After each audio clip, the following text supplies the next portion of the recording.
எங்கள் அழைப்பை ஏற்று இந்த செய்தியாளர் சந்திப்புக்கு வந்திருக்கிற செய்தியாளர்களுக்கு முதல்ல என்னோட வணக்கம் நன்றியும். கடந்த ஒரு வார காலமாவே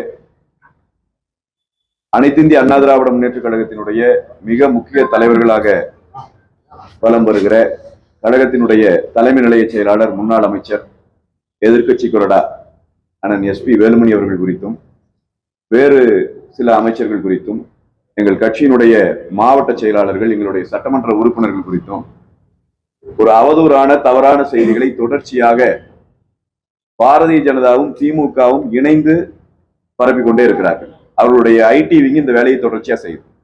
இதோ நான் பாரதிய ஜனதா கட்சியில இணைய போகிறார்கள் என்று சொல்லி ஒரு வதந்தியை தொடர்ச்சியாக பரப்புகிறார்கள். இதை மீண்டும் மீண்டும் மறுத்த பிறகும் இந்த வேலையை செய்து கொண்டே இருக்கிறார். அப்ப இது குறித்தான ஒரு விளக்கத்தை கொடுக்க வேண்டியிருக்கு.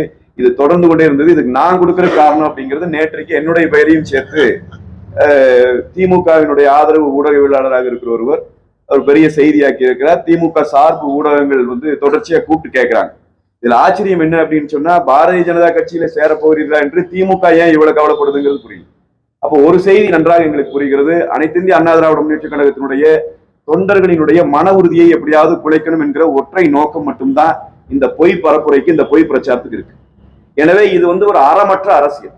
அதனால பாரதிய ஜனதா கட்சிக்கும் சரி, திமுகவுக்கும் சரி நாம சொல்றது, அனைத்து இந்திய அண்ணா திராவிட முன்னேற்ற கழகம் புரட்சி தமிழர் மாண்புமிகு அண்ணன் எடப்பாடியார் அவர்கள் தலைமையிலே ஒரு 3ஆம் தலைமுறை அரசியலை வீறுநடை போட்டுக் கொண்டிருக்கிறது. நாங்கள் எங்களுடைய சாதனைகளை சொல்லி மக்களிடம் வாக்கு கேட்பதற்கு, தேர்தலை சந்திப்பதற்கு தயாராகிவிட்டோம். அப்ப இந்த சாதனைகளை சொல்லி வாக்கு கேட்க முடியாதவர்கள், எந்த விதமான மக்கள் பணியும் செய்ய முடியாமல் இருக்கிற திமுக, பிஜேபி போன்ற கட்சிகள் இப்படியாக அதிமுக தொண்டர்களினுடைய மனநிலையை குழப்பி விடுவதன் மூலமாக ஒரு அரசியல் முன்னேற்பாடு முன்னாடி நகரலாம் நினைச்சாங்க அப்படின்னு சொன்னா அது அறமற்ற தன்மையை குறிக்கிறது. எனவே இதை இவர்கள் நிறுத்திக் கொள்ள வேண்டும் என்பதைத்தான் நான் சொல்ல விரும்புகிறோம். அதே மாதிரி எங்களுடைய தலைமை நிலைய செயலாளர், மரியாதைக்குரிய முன்னாள் அமைச்சர் அண்ணன் SP வேலுமணி அவர்கள் குறித்து வர்ற தகவல் அடிப்படை ஆதாரம் இல்லை. அது ஒரு அயோக்கியத்தனமான முயற்சி என்பதைத்தான் நான் சுட்டிக்காட்ட விரும்புகிறேன். காரணம் என்னன்னு சொன்னா, 1972 புரட்சி தலைவர் கட்சி ஆரம்பித்த போது அந்த நாளிலே இருந்து அவருடைய குடும்பம் கட்சி குடும்பம். தொடர்ந்து அவர் பிறக்கிற போதே கட்சிக்காரனாக பிறந்தவர்கள். அவர்கள் தொடர்ந்து இவ்வளவு காலம் அவர் கட்சியில பணியாற்றி இருக்கிறவர். தொடர்ந்து 30 ஆண்டுகளுக்கு மேலாக புரட்சி தலைவி அம்மா அவர்களினுடைய பிறந்த நாளிலே தன்னுடைய ரத்தத்தை தியானமாக கொடுக்கக்கூடிய அந்த வேலையை தொடர்ச்சியா செய்யறவர் இந்த ஆண்டு கொடுத்திருக்கார். 2 நாளைக்கு முன்னாடி 24ஆம் தேதி சென்னையில இருந்தவர் கோவைக்கு வந்து ரத்த தான முகாமிலே கலந்து கொண்டு புரட்சி தலைவி அம்மா அவர்களினுடைய பிறந்த நாளிலே ரத்தம் கொடுத்திருக்கிறார். எப்படி புரட்சி தலைவி அம்மா அவர்களை தலைமை ஏற்று அண்ணன் SP வேலுமணி அவர்கள் இருந்தாரோ அதற்கு நிகராக அதை போன்றுதான் இன்றைக்கு புரட்சி தமிழர் மாண்புமிகு அண்ணன் எடப்பாடியார் அவர்களை தன்னுடைய தலைவராக ஊனோடும் உதிரத்தோடும் உணர்வோடும் ஏற்றுக்கொண்டு அவர் இன்றைக்கு செயல்பட்டுக் கொண்டிருக்கிறார். எனவே சிறு பேச்சுக்கும் கூட இடமில்லை, அந்த சிந்தனைக்கு கூட இடமில்லை. அப்படியாக முழுமையாக நாங்கள் மறுத்துவிட்ட செய்தியை எங்களுடைய சட்டமன்ற உறுப்பினர்கள், எங்களுடைய மரியாதைக்கும் உரிய எங்களுடைய மாவட்ட செயலாளர்கள் இவர்களை பத்தி இப்படியான அவதூறு செய்திகளை தொடர்ச்சியாக பரப்பிக் கொண்டிருப்பதை, அறம் என்று ஒன்று இருந்தால் பாரதிய ஜனதா கட்சியும் திமுகவும் தங்களுடைய ஐடி விங்ல பண்ணிட்டு இருக்கிற இந்த வேலையை நிறுத்திக் கொள்ள வேண்டும். இல்லை என்றால் இவர்கள் சாதனைகளை சொல்லி ஓட்டு கேட்க முடியாத காரணத்தால் இந்த அவதூறு பிரச்சாரங்களை கட்டவிழ்த்து விடுகிறார்கள் என்பதை மக்கள் புரிந்து கொள்ள வேண்டும். எனவே இதற்கு முற்றுப்புள்ளி வைப்பதற்காகத்தான் இந்த செய்தியாளர் சந்திப்பை நாங்கள் கொண்டு வந்தோம். நான் இந்த கருத்து, நான் கட்சியினுடைய அதிகாரப்பூர்வமாக அறிவிக்கப்பட்ட செய்தி தொடர்பாளர், எங்கள் கட்சியினுடைய அதிகாரப்பூர்வ நாளிதழான நமது புரட்சி தலைவி அம்மாவினுடைய அந்த பத்திரிகையினுடைய ஆசிரியர். நான் முழுமையாக என்னுடைய கருத்துக்கு பொறுப்பேற்கிறேன். எங்கள் மாண்புமிகு முன்னாள் அமைச்சர் அண்ணன் SP வேலுமணி அவர்கள் மீது, எங்களுடைய தலைவர்கள் மீது, எங்கள் மாவட்ட செயலாளர்கள் மீது, எங்களுடைய சட்டமன்ற உறுப்பினர்கள் மீது சொல்லப்பட்டுக் கொண்டிருக்கிற இந்த செய்தி இது அவதூறு, முற்றிலும் 100க்கு 100 விழுக்காடு உண்மைக்கு மாறானது என்கிற என்னுடைய கருத்துக்கு நான் பொறுப்பேற்கிறேன். இதே போல இந்த தலைவர்களை வேற கட்சியில சேர்த்திக்கிறோம், இந்த கட்சிக்கு சேர போறாங்கன்னு சொல்லிட்டு இருக்கிற அந்த கருத்துக்கு ஆளுமை மிக்க தலைவர் எவராவது ஒருவர் பிஜேபியிலோ திமுகவில இருந்தா அந்த கருத்துக்கு அவர்கள் பொறுப்பேறுங்க. நாங்க இந்த தலைவரை கொண்டு வர்றோம், இந்த தலைவர் வர்றேன்னு சொல்லிட்டாருன்னு பொறுப்பேற்பாங்களா? ஏற்க முடியாது. காரணம், பச்சை பொய்யை சொல்லுகிறார்கள். இது வடக்கு நிறைய இருந்து நடந்துருச்சு. நீங்க யாரை வேணா கொண்டு போயிட்டு இருக்கலாம். நீங்க அங்க இருக்கிற தலைவர்களை வச்சு இங்க இருக்கிற தலைவர்களை ஒப்பிட்டு முதல் நிறுத்தம் இது தமிழ்நாடு. நீ திரிபுரால பண்ணலாம், நீ மேற்கு வங்காளத்துல பண்ணலாம், நீ மகாராஷ்டிரால பண்ணலாம், நீ டெல்லியில பண்ணலாம். இது தமிழ்நாடு. இது அனைத்து இந்திய அண்ணா திராவிட முன்னேற்ற கழகம். இங்க இருக்கிற ஒரு செங்கல் அல்ல, ஒரு துளி, ஒரு கைப்பிடி மண்ணை கூட எவரும் எடுக்க முடியாது. அதற்கான வாய்ப்புகள் இல்லை. எங்களுடைய தலைவர்கள் அப்படியானவர்களாக இல்லை. புரட்சி தமிழர் மாண்புமிகு சட்டமன்ற எதிர்க்கட்சி தலைவர் முன்னாள் முதலமைச்சர் எங்கள் அண்ணன் எடப்பாடியார் அவர்கள் தலைமையிலே ஊனோடும் உயிரோடும் கலந்து இந்த அமைப்பில் நின்று அனைவரும் வேலை செய்து கொண்டிருக்கிறார்கள். எனவே இந்த பேச்சுக்கே இடமில்லை. இந்த பேச்சுக்கு, இந்த வதந்திக்கு இன்றோடு, இந்த நொடியோடு முற்றுப்புள்ளி வைக்க வேண்டும் என்பதற்காக இந்த செய்தியாளர் சந்திப்பை நடத்தி இருக்கிறோம். பெரிய லேக்கியம் விற்க போவதா அவரு பெரிய அளவில் கடைசியில நேற்று நடந்த பிரஸ் மீட்ல வந்து பார்த்தா லேகியம் விற்கிறவரே வரல. எப்படி பாக்குறீங்க? இல்ல, அதான் வர முடியாது இல்லைங்க. லேகியம் விற்கிறவர்கள் எல்லாம் தமிழ்நாட்டில் அரசியல் தலைவர்கள் ஆனால் என்ன நடக்கும் என்பதற்கான எடுத்துக்காட்டு தான் சரிதான் இல்லைங்களா? அனைத்து இந்திய அண்ணா திராவிட முன்னேற்ற கழகத்தை பொறுத்த வரைக்கும் நாங்கள் சுமந்து கொண்டிருந்த சுமைகளை எல்லாம் இறக்கி வைத்துவிட்டு புரட்சித் தலைவரின் பாதையில், புரட்சித் தலைவி அம்மா அவர்களினுடைய பாதையில், புரட்சி தமிழர் எடப்பாடியார் தலைமையிலே நாங்கள் வீறுநடை போட தொடங்கியாச்சு. கட்டாயமாக 40 நாங்கள் மீண்டும் அதைத்தான் சொல்றோம். நாங்க லேகியம் விற்கிற ஆளுகள் இல்லை. இந்தியாவினுடைய அரசியல் வரலாற்றில் இந்தியா விடுதலை அடைந்த பிறகு எந்த ஒரு ஆட்சி காலத்திலும் ஒரு மாநிலத்தில் 11 மருத்துவக் கல்லூரிகள் வாங்கியதாக சரித்திரம் கிடையாது. வாங்கியவர் எங்களுடைய முன்னாள் முதலமைச்சர் என்ற எதிர்க்கட்சி தலைவர், எங்களுடைய பொதுச் செயலாளர் எடப்பாடியார். இந்த சாதனையை சொல்லி கேட்கிறோம். 2000 மினி கிளினிக்குகளை தமிழ்நாட்டிலே கொண்டு வந்தவர் எங்களுடைய பொதுச் செயலாளர்.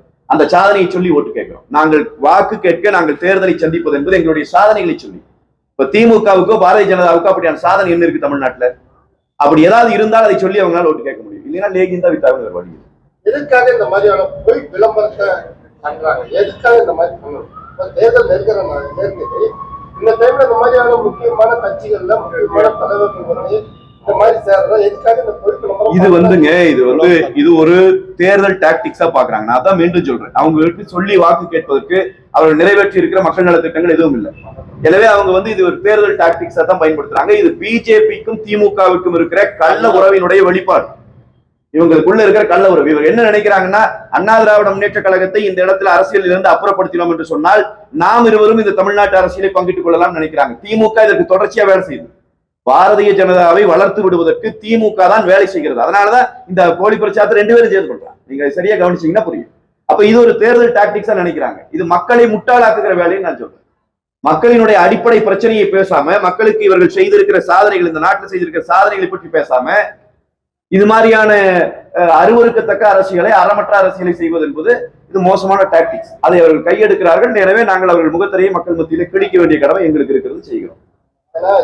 இதுக்கு இன்னொரு காரணம் கூட இருக்கலாம். நீங்க கேட்ட கேள்விக்கு ஒருவேளை அவங்க பாரதிய ஜனதாவை சேர்ந்தவர்கள் அண்ணன் எஸ்பி வேலுமணி அவர்கள் போல, எங்கள் மரியாதைக்குரிய மாவட்ட செயலாளர் அண்ணன் அம்மன் அர்ஜுனன் அவர்களைப் போல திறம்பட்ட தலைவர்களின் கீழ் வேலை செய்ய வேண்டும் என்கிற விருப்பம் அவர்களுக்கு இருக்கலாம்.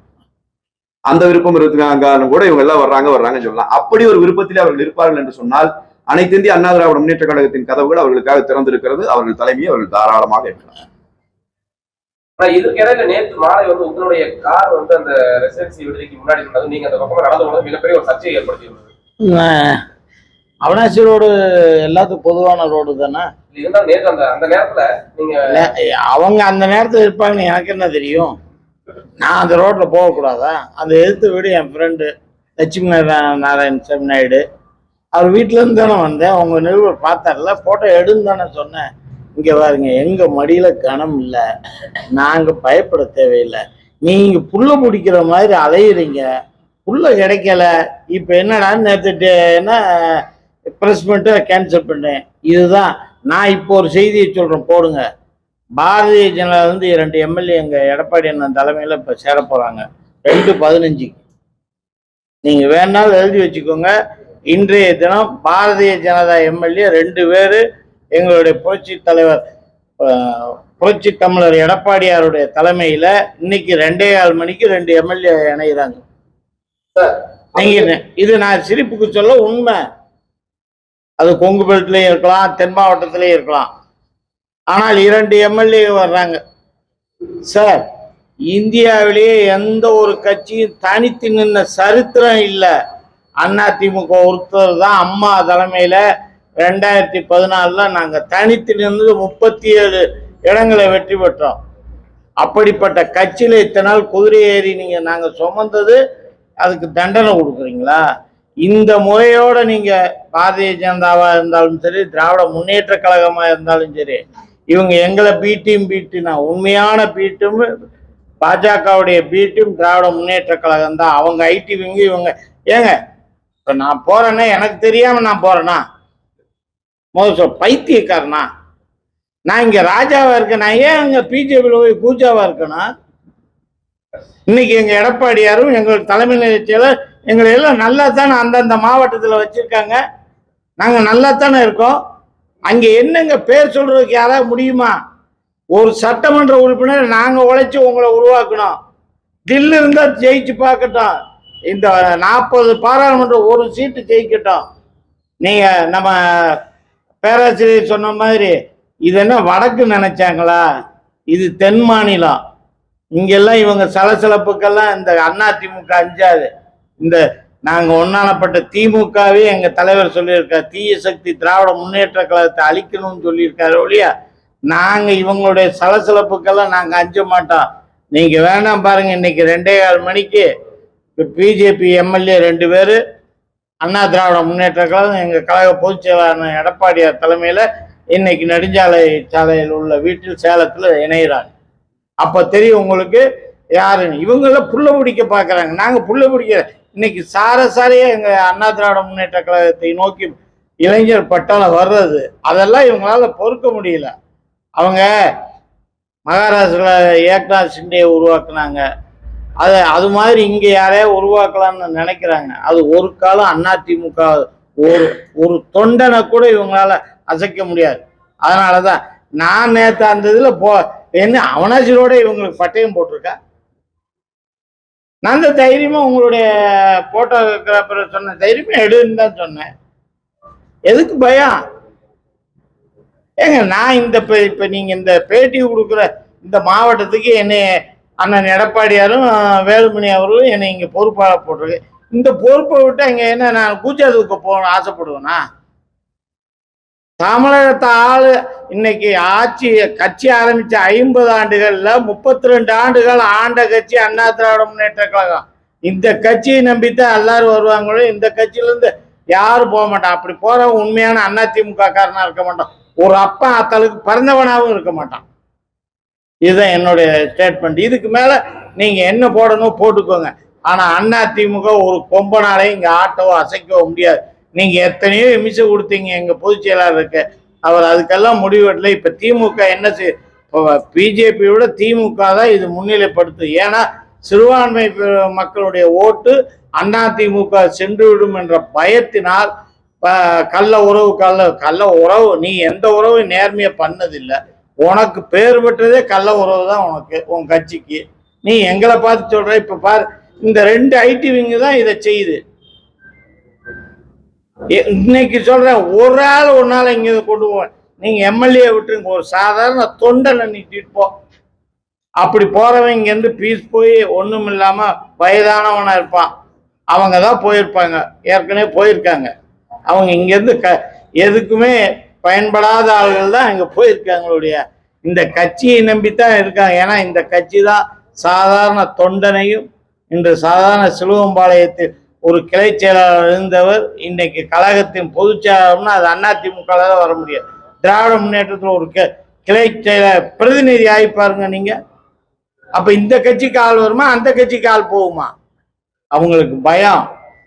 வருகின்ற 2024 தேர்தலில் 40 தொகுதி அதிமுக உறுதியாக இறுதியாக சொல்லுகிறோம், நிச்சயமாக சொல்லுகிறோம். 40க்கு 40 நாங்கள் வெற்றி பெறுவோம்.